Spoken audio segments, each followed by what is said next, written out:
નમસ્કાર, real voice of ઇન્ડિયામાં આપનું સ્વાગત. હું છું નેહલ. નજર કરીએ મુખ્ય સમાચાર પર. જુનાગઢ સંજય સોલંકીને માર મારવાના કેસમાં ગણેશ ગોંડલ સહિત 5ના જામીન જુનાગઢ કોર્ટે કર્યા નામંજૂર. રાજ્યમાં મેઘરાજાએ બોલાવી ધબધબાટી.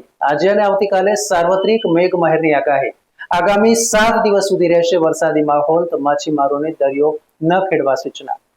લોકસભા સ્પીકર મુદ્દે એનડીએના ઉમેદવાર ઓમ બિરલા વિરુદ્ધ ઇન્ડી ગઠબંધનના નેતા કે સુરેશ વચ્ચે આવતીકાલે યોજાશે ચૂંટણી. સવારે 11 કલાકે થશે મતદાન. ઇન્ડી ગઠબંધનના સ્પીકર પદના ઉમેદવાર કે સુરેશને જાહેર કરાતા તૃણમૂલ કોંગ્રેસ થયું નારાજ. કોંગ્રેસનો નિર્ણય એકતરફી ગણાવતા કહ્યું, અમારી સાથે કોઈ વાતચીત નથી કરવામાં આવી.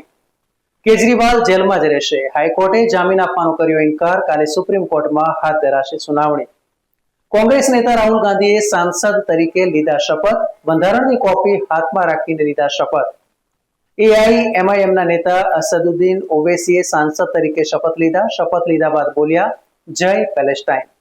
ન્યૂઝ, વ્યૂઝ અને એનાલિસિસ માટે આપ જુઓ રિવોઇડ ન્યૂઝ. નમસ્કાર. ન્યૂઝ, વ્યૂઝ અને